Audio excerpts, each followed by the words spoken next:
Muhammadin wassalatu wassalamu ala asyrafil anbiya'i wal mursalin sayyidina wa maulana Muhammad sallallahu alaihi wasallam.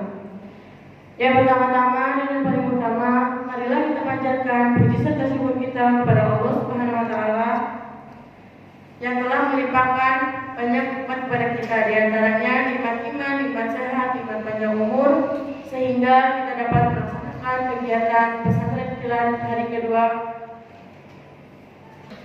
Selawat serta salam tak lupa kita haturkan kepada junjungan alam Nabi besar kita, Nabi Muhammad sallallahu alaihi wasallam. Yang terhormat Ibu Kepala Sekolah, Ibu Lasriah Hasibuan SD, dan seluruh guru-guru di SMA Catat Buana, serta teman-teman yang kami banggakan. Hari ini kita akan melaksanakan pesantren kilat hari kedua dengan tema pesantren kilat Ramadan online penuh kebaikan dan ketakwaan. Adapun susunan acara sebagai berikut. Acara pertama adalah Tadarus Quran Surat Al-Baqarah ayat 186 sampai 188. Acara kedua ceramah dan salawat. Acara ketiga materi guru. Acara keempat penayangan tipe-tipe yang membatalkan puasa. Acara kelima game tanya jawab. Acara keenam hadur dan maulid. Yang terakhir adalah penutupan dan doa. Acara pertama adalah kita akan membacakan surat Tadarus Quran Surah Al-Baqarah ayat 186 sampai 188 yang akan dipimpin oleh Bapak Sarkop SAG. Waktu dan tempat kami persilakan. Assalamualaikum warahmatullahi wabarakatuh. A'udzu billahi minasy syaithanir rajim. Bismillahirrahmanirrahim. Wa idza sa'alaka 'ibadi 'anni fa inni qarib ujibu da'watad da'i idza da'ani falyastajibu falyastajibuni waliyu'minu bi la'allahum yarshudun. Uhilla lakum laylatas siyami rafatu ila nisaikum hunna libasun lakum wa antum libasun lahun. Alimallahu annakum kuntum takhtanuna anfusakum fataba alaikum wa afa ankum fal'ana bashiruhunna wabtaghu ma kataballahu lakum wa kulu washrabu hatta yatabayyana lakumul khaytul abyadu minal khaytil aswadi minal fajr thumma atimmus siyama ilal layl wa la tubashiruhunna wa antum ma'akifuna fil masajid tilka hududullahi fala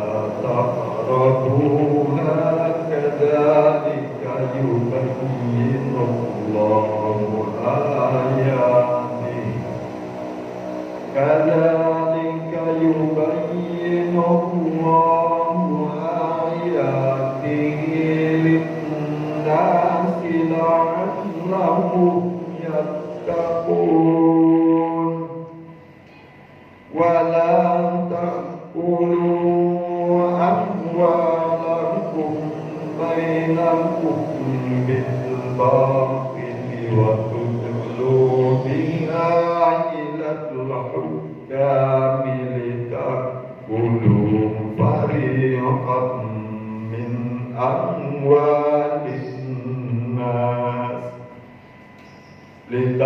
تأكلوا فريقا من أموال الناس بالإثم وأنتم تعلمون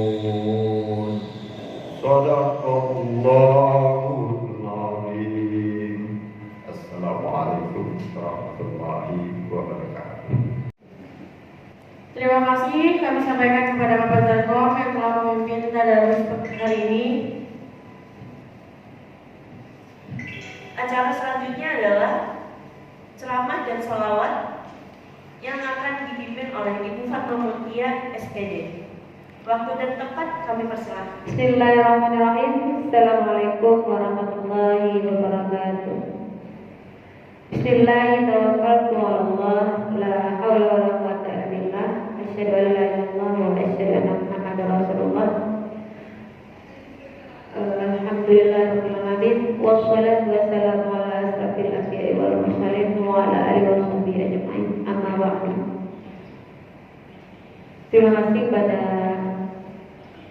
Dewan Guru, kepala sekolah yang telah memberi kesempatan hari ini untuk ceramah hari kedua sekaligus hari terakhir pesantren kilat.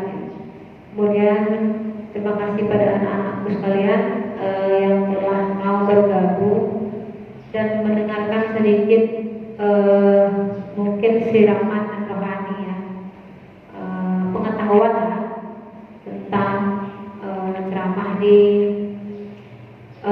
pesantren kilat hari ini. Ya, Ibu sedikit membahas tentang pengertian tentang Lailatul Qadar. Hari ini kita sudah menginjak Ramadan yang ke-25 ya. Jadi mungkin 5 hari, 4 hari lagi kita akan menyambut Idul Fitri ya. Nah, kita membahas tentang Lailatul Qadar. Lailatul Qadar ini adalah malam turunnya ayat-ayat pertama Al-Quran kepada Nabi Muhammad SAW ya. Lailatul Qadar adalah malam ketika Tuhan Allah Subhanahu Wa Taala pertama kali mewahyukan berupa Al-Quran kepada Nabi Muhammad melalui malaikat Jibril ya. Itu termasuk ketika nuzulul Quran, itu juga ada hubungannya dengan Lailatul Qadar ya. Itu nuzulul Quran 17 Ramadan ya. Dalam salah satu malam pertemuan ketika Lailatul Qadar, malaikat Jibril menampakkan diri kepada Muhammad SAW dan memerintahkan sebuah kata Iqra yang artinya adalah bacalah ya. Jadi maksud ayat bacalah itu bukan baca seperti kita baca buku, tapi maknanya adalah lebih kepada konotasi ya. Jadi Jibril ini menyuruh Nabi Muhammad untuk membenarkan kota Mekah yang sedang huru-hara dalam kejahiliatan ya. Jadi ketika Nabi Muhammad SAW itu berhanus ke Gua Hira karena mencari beliau itu gelisah ya, melihat sudah tidak sanggup lagi menghirup keadaan kota Mekah yang kacau balau, sehingga beliau bertahanus di Gua Hira. Dan di saat itu Jibril datang ya. Jadi sebenarnya Rasulullah ini disuruh oleh Jibril ya, yang merupakan juga perintah Allah untuk membenarkan kota Mekah ini kembali kepada ajaran ilahi, itu ajaran Islam ya. Seperti itu gambarannya ya. Kemudian selain peringatan turunnya wahyu Al-Quran, malam Lailatul Qadar juga bermakna turunnya malaikat ke bumi dengan berbagai tugas untuk memberi kedamaian, berkah, bimbingan ilahi sampai subuhnya. Nah, dalam Al-Quran surat Al-Qadar ya, mulai kita bacakan ya. A'udzubillahi minasyaitonir rajim. Bismillahirrahmanirrahim. Inna anzalnahu fi lailatul qadar wa ma adraka ma lailatul qadar. Lailatul qadari khairun min alfi syahri. Tanazzalul malaikatu war ruh warruhu fiha bi'izni rabbihim min kulli amr salamun hiya hatta matla'ul fajr. Di artinya adalah sesungguhnya kami telah menurunkan Al-Quran pada malam Qadar. Ya. Dan tahukah kamu apakah malam kemuliaan itu? Malam kemuliaan itu lebih baik dari 1000 bulan. Ya. Pada malam itu turun para malaikat dan Roh Jibril dengan izin Tuhannya untuk mengatur semua urusan. Nah, itu makna dari surat Al-Qadar. Ya. Surat ini berjumlah 5 ayat, turunnya di Mekah. Ya. Baik. Dalam kitab tersebut kita mempercayai bahwa malaikat diturunkan ke bumi, ya, sehingga suasana alam akan berbeda dan biasanya lebih hangat dan sejuk. Jadi malam Lailatul Qadar itu sebenarnya 10 hari menjelang terakhir puasa, dan siapa saja dan hari apa itu tidak diketahui, ya. Cuman itu siapa saja yang menemukannya ini yang merasakan, nah itulah dia akan beruntung. Jadi biasanya 10 hari, ya, hari ganjil, ya, seperti dari tanggal 21 gitu, ya, sebelum 21, 23, 25, 27 dan sebelumnya di hari ganjil, ya. Itu malam-malam Lailatul Qadar. Itu kalau saya pernah dengar itu semua pohon, ya, semua yang ada di alam itu sujud, ya, sujud kepada alam, ya, sujud kepada Allah, ya. Jadi siapa saja yang di malam itu menemukan malam Lailatul Qadar, itulah insya Allah apa yang dipanjatkan, apa yang dimohonkan itu akan terkabulkan. Jadi berlomba-lombalah ketika 10 hari menjelang terakhir Ramadan, ya. Seperti itu. Nah, kapan terjadi malam Lailatul Qadar itu? Malam Lailatul Qadar diyakini terjadi pada malam ganjil dalam salah satu dari 10 hari terakhir di bulan Ramadan. Tadi sudah saya katakan, ya. Meskipun perhitungannya tepatnya tidak jelas, tidak ada satupun manusia yang tahu pasti kapan hadir Lailatul Qadar, sebab kehadiran Lailatul Qadar dirahasiakan oleh Allah. Makanya kenapa dirahasiakan? Agar manusia ini berlomba-lomba mencari, ya. Karena berlomba-lomba mencari siapa manusia yang berlomba untuk kebaikan, itulah yang mendapat ridho dari Allah. Menurut hadis riwayat Bukhari dan Muslim, Nabi Muhammad menyampaikan kepada umatnya untuk bersemangat mencari Lailatul Qadar di 10 hari terakhir bulan Ramadan. Nah, apa saja selanjutnya tentang keistimewaan Lailatul Qadar di bulan Ramadan? Nah, keistimewaannya bulan Ramadan dinilai sebagai bulan suci bagi umat Muslim, sebab Lailatul Qadar hanya terjadi pada bulan Ramadan, jadi setahun sekali, ya. Artinya umat Muslim hanya bertemu dengan malam Lailatul Qadar setahun sekali. Malam Lailatul Qadar dipercaya sebagai malam yang lebih baik dari 1000 bulan kebaikannya yang diproses seorang Muslim, yang diperoleh seorang Muslim pada malam tersebut melebihi nilai dari jangka waktu 1000 bulan atau 83 tahun. Ya. Tapi ada beberapa pendapat mengatakan, ya, di sini dalam kitab Lataif Al-Ma'arif menjelaskan bahwa hadis dalam Musnad Imam Ahmad, Sunan An-Nasa'i dalam Ibnu Abu Hurairah dari Nabi Muhammad bersabda, dalam bulan Ramadan itu terdapat suatu malam yang lebih baik dari 1000 malam. Siapa tidak mendapati malam tersebut, maka ia akan diharapkan mendapat kebaikan. Ya, berarti kenapa ini dikatakan dalam hadis ini, agar manusia ini berlomba-lomba, bersemangat dalam mencari malam Lailatul Qadar, karena malam itu malam yang benar-benar bisa kita panjatkan, kita minta ampunan, kita minta apa yang kita mau. Itu disitulah Allah menilai, ya. Apakah dia berlomba-lomba kebaikan, apakah dia seorang yang fasik inilah di malam Lailatul Qadar, ya. Jadi puasa kita tidak hanya menahan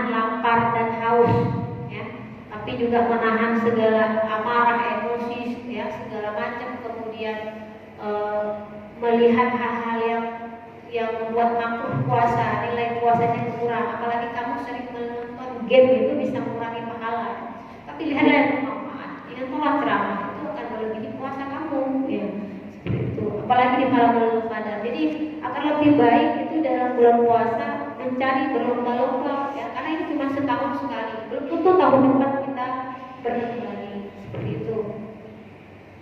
Nah, Lailatul Qadar atau malam kemuliaan adalah malam yang diturunkan Al-Quran oleh Allah dan Lauh Mahfuz ke Baitul Izzah. Malam ini dilukiskan lebih baik dari 1000 bulan. Ya. Ini diriwayatkan oleh Nabi Muhammad menganjurkan umat Islam mencari malam tersebut pada 10 terakhir Ramadan. Ini sudah saya kupas sedikit.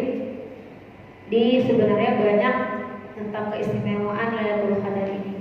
Yang jelas di bulan puasa dari awal sampai akhir kamu jangan sia-sia hanya menahan lapar dan dahaga, ya. Kemudian amarah pun kamu tidak bisa menahan, ya. Kita berpuasa apapun yang terjadi, amarah apa emosi kita tahan, sabar, ya. Hanya bulan ini saja, ya. Karena kita berpuasa ini kita untuk Allah, ya. Seperti itu. Jadi ibu rasa apa yang ibu sampaikan menjadi tersematkan dalam hati kamu, ya, kamu benar-benar menjadi seorang yang memang muslim dan muslimah yang memahami tentang tidak hanya tentang arti Ramadan aja, tapi kamu memahami akan keislaman kamu seperti apa, ya, seperti itu. Mungkin apa yang ibu sampaikan tidak terlalu banyak, ya, tapi paling tidak menjadi sebuah perenungan buat kamu bahwa makna Lailatul Qadar itu sangat bermanfaat untuk kamu dan untuk kita semua, ya, berlomba-lomba dalam mencari keridhaan Allah Subhanahu wa taala. Mungkin hanya itu yang ibu sampaikan, apa lebih dan kurang ibu mohon maaf. Wabillahi taufiq wal hidayah. Assalamualaikum warahmatullahi wabarakatuh. Allahumma salli wa sallim wa barik alaihi. Qul ya azim antal azim.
peserta di SMA Jakarta Buana.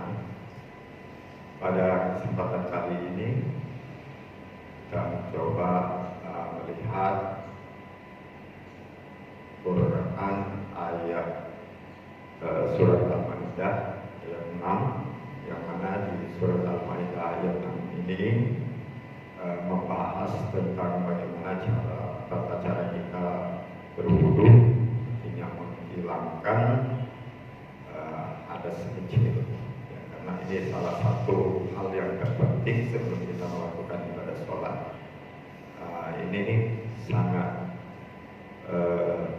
simpel kalau kita lihat ya, tapi terkadang kita barangkali kurang melihat bagaimana semestinya wudu yang sesuai dengan tata cara syariat yang benar. Baiklah, dalil tentang wudu ini bisa kita lihat nanti di surat Al-Maidah ayat 6 yang saya bacakan. Bismillahirrahmanirrahim. Ya ayyuhalladzina amanu idza qumtum ilas shalah faghsilu wujuhakum wa aydiyakum ilal marafiq wamsahu bi ru'usikum wa arjulakum ilal ka'bayn wa in kuntum junuban fatahharu, dan seterusnya sampai akhir ayat. Ya, intinya di sini ada tata cara berwudu. Ya, ada beberapa anggota badan yang itu menjadi rukun dalam berwudu. Jadi di samping rukun di situ juga ada sunat-sunat. Ya, namun yang dijelaskan di dalam ayat di surat Al-Maidah ayat 6 ini tentang rukun. Jadi anggota badan yang pertama di dalam ayat ini disebutkan, wahai orang-orang yang beriman, ya, jika kalian ingin melakukan sholat atau melaksanakan sholat, itu disebutkan famsahu bi ru'usikum. Jadi anggota yang pertama adalah membasuh wajah. Jadi wajah, bagaimana batas wajah? Ya, batas wajah. Kita lanjut tadi bagaimana dengan kepala, ya, batas wajah. Ya, di dalam ayat tadi disebutkan famsahu bi ru'usikum. Ya, yang dimaksudkan di situ famsahu, kita ulangi, faghsilu wujuhakum yang pertama, jadi membasuh wajah. Wajah ini dibasuh dari atas tumbuhnya rambut sampai kepada ujung dagu, itu batas atas bawah, ya, ini yang disebut dengan wajah. Kemudian kiri kanan dari ujung ini, kalau kita ada yang menyebut ini paku telinga dari kanan sampai ke kiri. Nah, itu batas lebar. Jadi atas bawah itu semua harus dibasuh basah. Jangan sampai ada anggota atau bagian wajah tadi yang kering, umpama tidak terkena air. Famsahu bi ru'usikum faghsilu wujuhakum. Kemudian yang kedua yang dibasuh lagi, anggota tubuh yang kedua adalah tangan. Nah, tangan ini dari mana? Ya, kita mulai dari ujung jari, ya, sampai kepada di sini disebutkan di dalam ayat ilal marafiq. Jadi sampai pada siku. Jadi membasuh tangan caranya mungkin dari ujung kita basuh ujung jari terus sampai ke siku. Jadi jangan sampai mengucurkan airnya dari siku dulu baru ke ujung tengah, bukan, ya. Jadi dari ujung jari terus kita ratakan sampai ke siku kita, ya, itu tangan. Nah, kemudian yang selanjutnya wamsahu bi ru'usikum. Nah, ini membasuh sebagian kepala, ya, sebagian kepala boleh, kepala bagian depan, ya, kemudian atau yang samping boleh. Kita ambil air dulu caranya, ya, ambil air di tangan, habis itu diusapkan ke kepala. Boleh bagian yang samping atau bagian yang atas, ya, kepala atas, atau boleh juga dari bawah, ya. Yang penting ini bagian dari kepala. Jadi tempat tumpuh ujungnya rambut dari atas sampai ke belakang, bertumbuh sampai ke samping. Jadi boleh membasuh kepalanya di samping atau di atas atau di bagian belakang. Nah, kemudian di ayat di berikutnya kita lanjut, ya, famsahu bi ru'usikum wa arjulakum. Yang terakhir adalah, ya, kaki, setelah kepala kaki, ya, kaki. Jadi dari ujung kaki, ujung jari sampai ke ilal ka'bain, mata kaki, ya. Jadi sampai ke mata kaki, bukan lutut, ya. Di pada kaki ada mata kaki, ada lutut. Nah, yang betul adalah dari ujung kaki sampai ke ilal ka'bain di sini. Jadi ka'bain itu mata kaki, di membasuh. Nah, berarti kalau kita lihat dari konteks ayat ini, ya, berwudu sesuai dengan syariat. Yang pertama adalah wajah. Setelah wajah kita membasuh tangan dari ujung jari sampai ke siku. Kemudian setelah kita tangan membasuh sebagian kepala. Itu yang ketiga, sebagian kepala. Dan yang keempat adalah kaki. Ya, bagaimana dengan anggota-anggota tubuh yang lainnya yang dibasuh, seperti telinga? Ya, itu merupakan sunnah. Jadi dibasuhnya telinga itu sunnah. Jadi setelah kita membasuh kepala, baru biasanya dilanjutkan dengan membasuh telinga dengan alasan barangkali ada kotoran-kotoran di lubang telinga kita basuh, ya, baru selanjut kaki. Nah, ada juga hal-hal yang disunahkan tentunya kalau kita berwudu, dan sebelum berwudu kita harus mencuci tangan kita dulu, ya. Tangan kita cuci, ya, kemudian berkumur-kumur, ya. Lebih sunnahnya kalau Nabi menganjurkan sebetulnya kalau bisa bersiwak, jadi sikat gigi, ya. Jadi basuh tangan, sikat gigi, ya. Kalaupun dianjurkan, diwajibkan, itu lebih bagus, ya. Kemudian setelah itu membasuh lubang hidung, ya, kita masukkan air. Ini juga sunnah. Jadi memasukkan air ke lubang hidung, kita tarik, kemudian nanti keluar. Jadi lendir-lendir atau kotoran yang berada di dalam lubang hidung itu akan keluar. Insya Allah itu akan menyehatkan. Jadi mulut, hidung, ya. Nah, tadi bagian dari lubang yang ada di telinga biasanya dirangkai pada saat kita membasuh kepala, ya, membasuh kepala. Habis itu kita membasuh telinga, ya. Itu biasanya dirangkai. Nah, kalau yang lain-lain yang sunnahnya biasanya seperti berkumur, kemudian memasukkan air ke hidung dan dikeluarkan kembali, itu biasanya dilakukan sebelum kita wudu. Nah, setelah itu, ya, kita berdoa kepadanya, kepada Allah Subhanahu wa Ta'ala, meminta 3 hal biasanya, ya.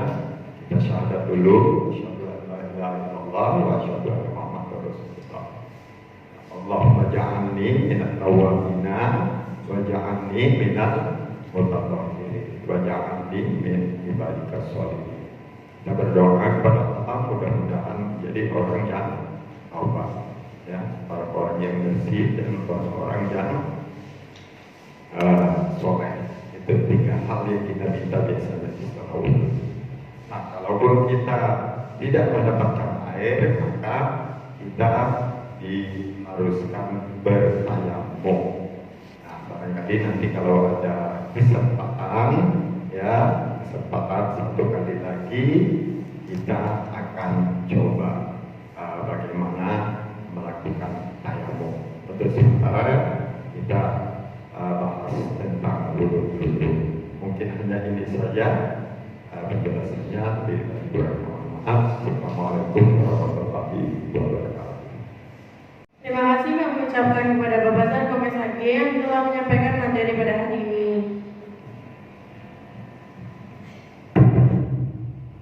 Acara selanjutnya adalah penayangan video tipe-tipe yang membatalkan puasa yang akan diperankan oleh anggota OSIS Catar Buana, SMA Catar Buana.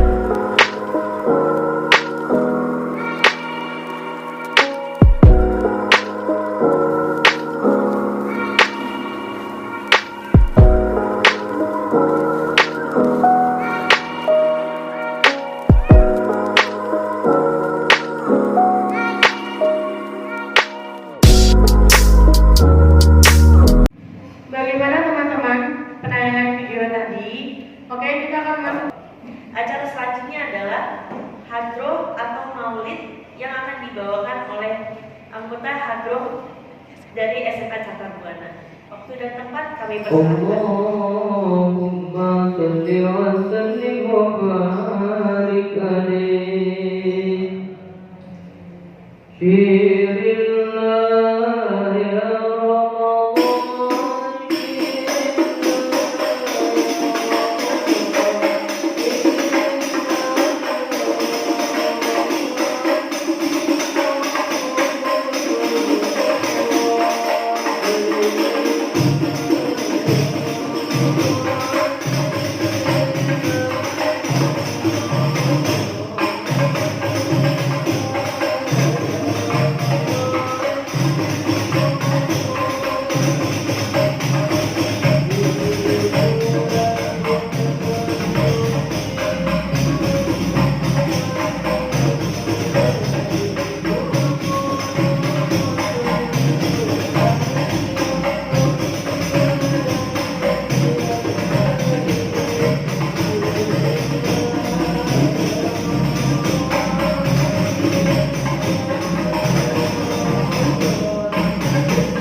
dari SMA Catar Buana.